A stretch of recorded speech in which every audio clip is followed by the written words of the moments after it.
Welcome to The Cap, where we are here to speak with college reps and other professionals in the field of college admissions to help answer all your questions and guide you through every step of the process. So if you're serious about college admissions, you've come to the right place. Are you ready? Let's talk about it. And now, here's your host, Dr. John Durante. Welcome to The Cap, the College Admissions Process Podcast. I am your host, John Durante, and I am here to introduce you to college admissions representatives and other professionals in the field of college admissions. Our purpose is to serve you, the students and parents, so that you may gain insight straight from the people who ultimately make the decisions. Regardless of whether you apply to a particular school being highlighted in a given episode, you should listen to all of them, as each guest will give you tremendous insight and advice on every aspect of the college admissions process, prompting you to come up with your own follow-up questions for when you visit campus or meet with a college admissions representative yourself. Don't forget to visit our website, www.collegeadmissionstalk.com, or the show notes of each episode to access the alphabetical list of all the colleges available with the related audio link to the right of each school. The alphabetical list provides you with on-demand access to all of the episodes so that you may listen whenever you wish. And if you want to receive links to episodes before they are released on the podcast, along with other related resources, please fill out the email opt-in form also available on our website and in the show notes of each episode. Lastly, please email me with any questions or comments at collegeadmissionstalk@gmail.com. So are you ready? Let's talk about it. Welcome to The Cap, the College Admissions Process Podcast. I am your host, John Durante, and it gives me great pleasure to introduce you today, Danielle Fusaro, who's an admissions counselor at Pace University. Danielle, thank you so much for being here today. How are you? I'm great. Thanks for having me, John. This is really exciting. I've never done a podcast before. It is our honor and pleasure, and we can't wait to hear about all the great things that Pace University offers its students. So, Danielle, let me start by asking you, what are some of the things that you personally love about Pace University that makes it so appealing for so many students to want to apply and ultimately attend? So this is a tricky question just because there are so many aspects to PACE that I really think it makes a wonderful place for students to learn both in and outside the classroom through real-world internship experiences. But one of my favorite parts about PACE is that we have two undergraduate campuses. So we have one campus in Westchester, which is your traditional suburban campus with our Division II sports teams and our nursing program. And then we also have our New York City campus. And there is a free shuttle for students to travel between the two campuses. So even if a student's home base is Westchester, they still have the opportunity to take courses on the New York City campus and vice versa. It really gives students the best of both worlds in that way.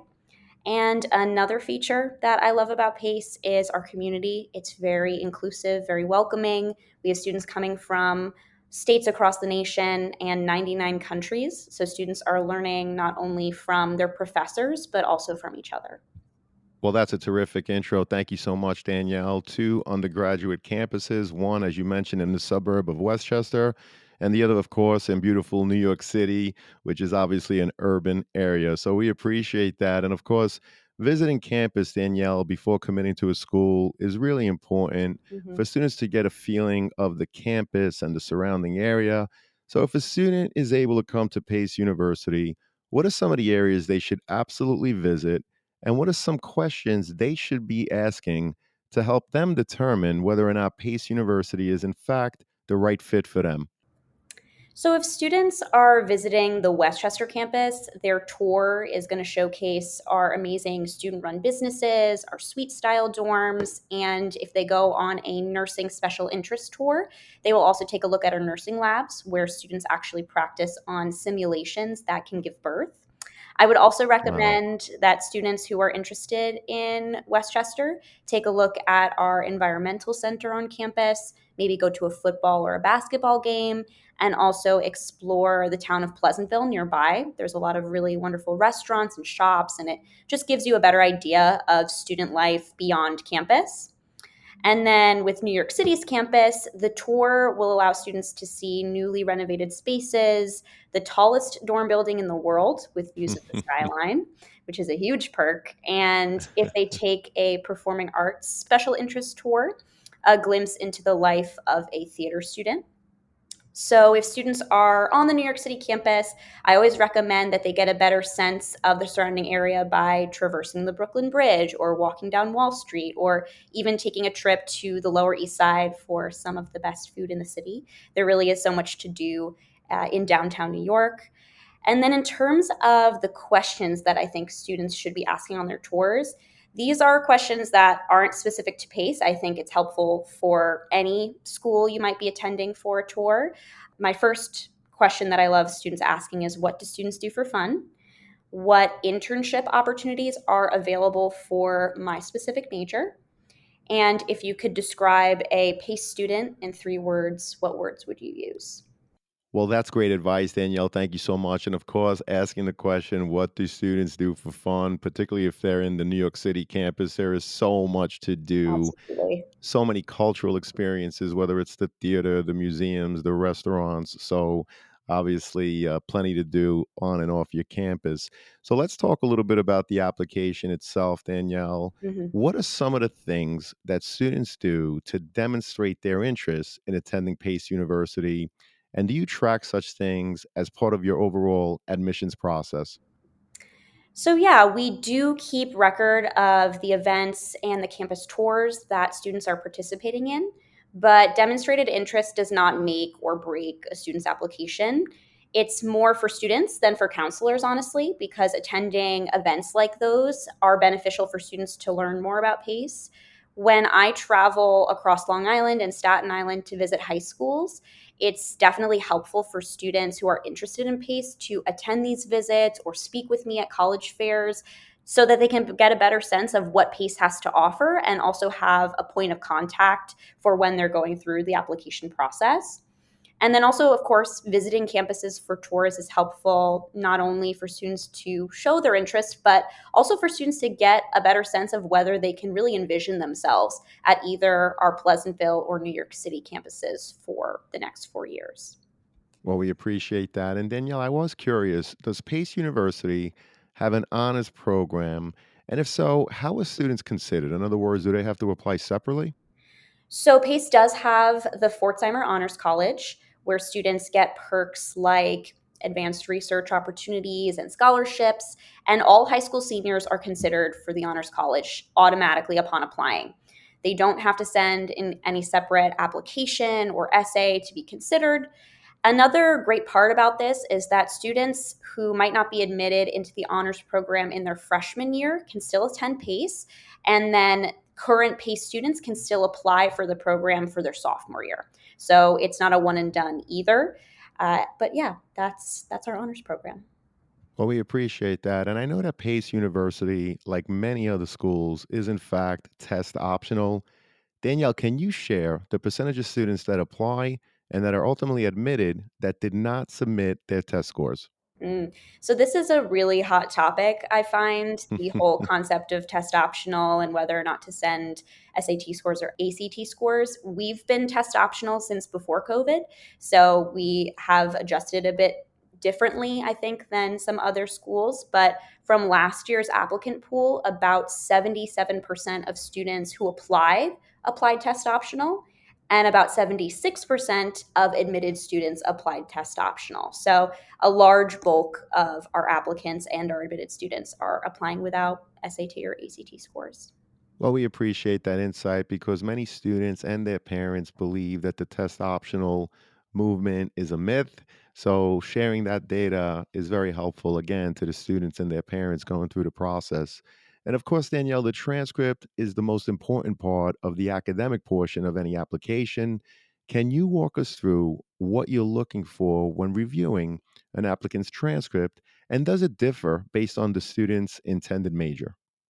So, for the most part, we are looking not only at the grades that students are receiving, but also their grade trend. We especially like to see when students have been consistently strong in their courses or have had an upward grade trend where the GPA continually gets better every year. We also take into account the rigor of students' courses, like college courses, AP courses, and IB higher level courses. However, I always recommend that students take on a workload that they think they can manage the best. Just because a student takes 4 AP courses does not guarantee their acceptance. It's more important that a student earns A's and B's in regular courses rather than doing poorly in AP courses. In terms of some other majors that we look at differently, our nursing program is a very competitive direct entry program. So we do look for students to have taken and done well in biology and chemistry, as well as have a strong GPA overall. Our dual degree program in accounting, where students can earn their bachelor's and master's in 5 years, is also a bit more competitive than our general bachelor's degree programs. Hey, podcast friends, are you or someone you know in need of some custom college gear? Prep Sportswear carries a wide variety of college fan gear and apparel, including t-shirts, sweatshirts, hoodies, hats, and so much more. So whether you're getting ready to go to the game, hanging out on campus, organizing a college bed decorating party, or you're simply looking to build upon your college gear, Prep Sportswear has you covered. Check out our Prep Sportswear affiliate partnership link in the show notes for all the details. As an affiliate partner with Prep Sportswear, the podcast does receive a small commission if you make a purchase. But rest assured that we would only promote products that we believe in and feel that would benefit our listeners. And now, back to the show. Well, we appreciate that, especially how you explain that it's better to get an A and a B in a Mhm. course that is not at the college level as opposed to taking that AP course and scoring perhaps a D or a C. Right. So we appreciate that insight, Danielle. Thank you so much. And what are the different ways a student may apply to Pace University? And Danielle, is there a benefit to applying one way over the other? This is a great question. For most of our majors, students can apply early decision, early action one or two, or regular decision. But it is important to keep in mind that our performing arts program is very competitive and has a specific application timeline. So students should be aware of that if they're interested in majors like musical theater, commercial dance, production and design for stage and screen. For these programs, students have to submit their academic application either through the Common App or the PACE application by December 1st. And then they must submit their pre-screen materials through a platform called Accepted by January 3rd. And these pre-screen materials vary based upon the programs that students are applying for, but are essentially a portfolio of your creative work. So if you're interested in commercial dance, the majority of your pre-screen requirements will be videos of your dance skills. And then from there, the performing arts faculty review the pre-screens and reach out to students who have been chosen for a live audition or interview, which is required for students to be considered for our performing arts programs. So that is one decision plan that I think is definitely important for students to be wary of because it is very different from applying as an English major or an education major, for example. Well, we appreciate the overviews and the distinctions between the different programs. Danielle, I always put the Office of Undergraduate Admissions in the show notes. If there are any additional links that you'd like to provide, just email them to me. And of course, I'll make them available to the students and their parents in the show notes. So we appreciate that, Danielle. And I also received some inquiries about students that are homeschooled. So, Danielle, how does the application process differ for students that are homeschooled? Well, homeschooled students, like all of our applicants, are reviewed based on academic performance. Like all applicants, they submit their application, essay, transcripts, and letters of recommendation. One thing that's different is they send in an homeschool information form. And this form asks for additional information from the student's homeschool teacher. And something else to keep in mind is that homeschooled students do have to receive a state recognized high school diploma. If they will not be receiving this diploma, they have to send in their GED exam results to be considered. So, generally, very similar process, just an additional form and making sure that either you're sending in GED exam results or you're making sure that you're getting a state recognized diploma from high school. Well, we appreciate the overview. And Danielle, what are some examples of college essays that left an impression on you? And what advice would you share with prospective students in terms of what to think about when they're sitting down preparing to write their essays? For me, the essay is the most important part of the application process because it is an opportunity for admissions counselors like myself to really get an inside look into the interests, goals, and the lives of students beyond their academic and extracurricular worlds. One essay that really made an impression on me discussed the ways that multiple different women have helped raise the student into the person that they have become. And one woman, for example, the student's mother, taught her resilience, while another, her childhood babysitter, taught her patience. But what was so profound about this essay was the way that the student didn't simply tell me what each woman taught her, but instead used stories to show me. One of the best ways for students to express themselves through their essays is to focus less on the topic of the essay and more on how they write the essay. Whenever I speak to students about college essays, I suggest they view it as a small story that shows their growth over time and teaches counselors about parts of them that we don't already know by looking at their transcripts, activity sheets, and letters of recommendation. So the stories that students use don't have to be wildly unique. They can even just be small moments that accumulate over time, just like in the essay about the woman in the student's life. Well, that's terrific. And I love how you talked about the importance of the essay showing the growth over time.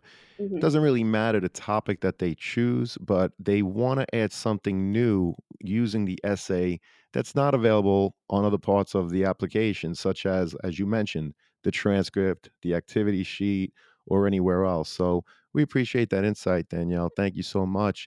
And of course, speaking of the activity sheet, a student's activity sheet is obviously another piece of the overall application. What are the kinds of things you're looking for beyond the work they did in the classroom when looking at that activity sheet? So I think here at Pace, we're really focusing on consistency rather than quantity. This means you don't need to take on a million clubs, sports, and organizations to be seen as an involved, active member of your school community.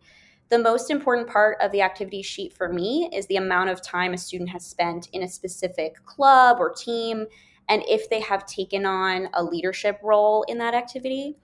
If you spent 2 or 3 years in your school's literary magazine and are now an editor of that magazine, this tells me more about you than if you were a member of 20 clubs altogether, but only committed yourself to each one for a single year.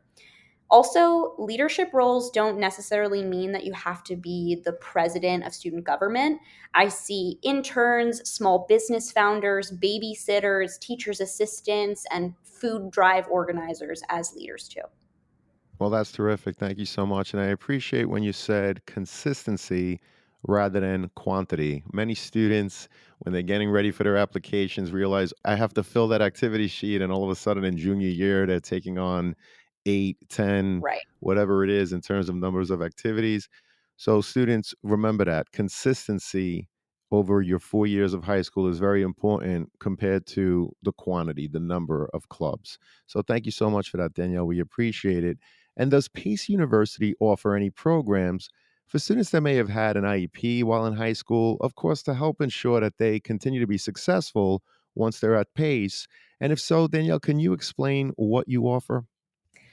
So, our wonderful colleagues in student accessibility services provide accommodations to students who may have had an IEP in high school and seek academic adjustments like extended time to complete exams, permission to record classes, note taking services, and a distraction reduced testing environment.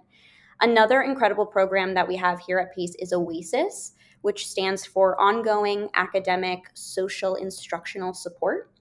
OASIS provides comprehensive support services for neurodiverse college students, including those that identify with autism spectrum disorder and other disabilities. Students in this program still meet our academic requirements for admission into PACE, like every other student.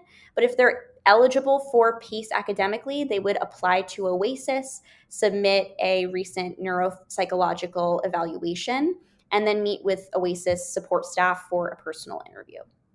Well, we appreciate that. And thank you so much for sharing. And Danielle, this has been an awesome conversation. But unfortunately, it brings us to the last question, which is what are your top three pieces of advice you would provide a student and their parents getting ready for the college admissions process? Yeah, there's a lot of different pieces of advice that I could come up with, but I think the main ones are to do research. So that includes browsing the schools that have the majors you're looking for, signing up for campus tours and events, finding out the specific application requirements for each school and major of your choice. Be organized as well. I am a little old school. I always tell students to get a notebook, and that notebook will be your best friend, and write down all of the schools you're applying to, all of their deadlines and requirements, and keep in mind if any requirements are different depending upon what you're looking for in terms of programs. So, for students interested in fine arts, engineering, performing arts, nursing, those programs often have different application deadlines or materials. So, it's really helpful to write it all down and have it all in one place. And giving yourself time in the summer prior to your senior year to write and revise your essay is also smart, since you won't be overwhelmed with school and applications and you can really put your best foot forward. But I think the most important piece of advice out of all of this is to not be afraid to ask questions. It's applicable to the entire part of the application process. Admissions counselors are first and foremost resources to help guide you through the application process. And all our contact information is typically on each college's website. So always feel free to reach out to us, especially if you're a first generation student. We are here for you to guide you. So I think that's the most important part, is to know that you have help and you have advice and you have guidance, and that we're really not very intimidating. We love talking to students.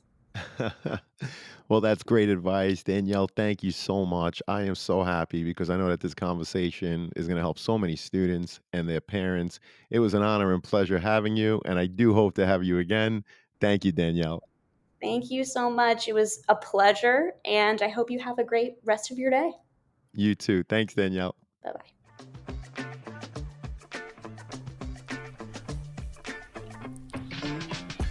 Thank you for joining us on this episode of The CAP, the College Admissions Process Podcast. We hope you enjoyed the show. If you did, please don't forget to tell a friend and follow us on Facebook, Instagram, Twitter, and wherever you listen to your podcast. I am your host, John Durante, and I look forward to seeing you on the next episode of The CAP.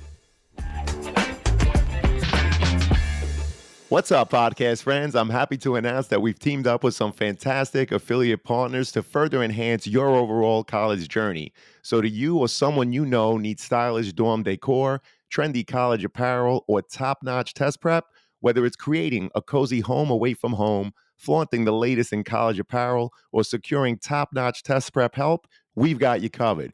Check out our affiliate links in the show notes within each of these categories, which we believe will help you, our listeners. Please note that if you make a purchase through any of our affiliate links, the podcast does get a small commission. But rest assured that we would only promote products that we believe in and feel would benefit you, our listeners. So check out the links in the show notes and share with anyone you think may benefit. Thank you all, and best wishes.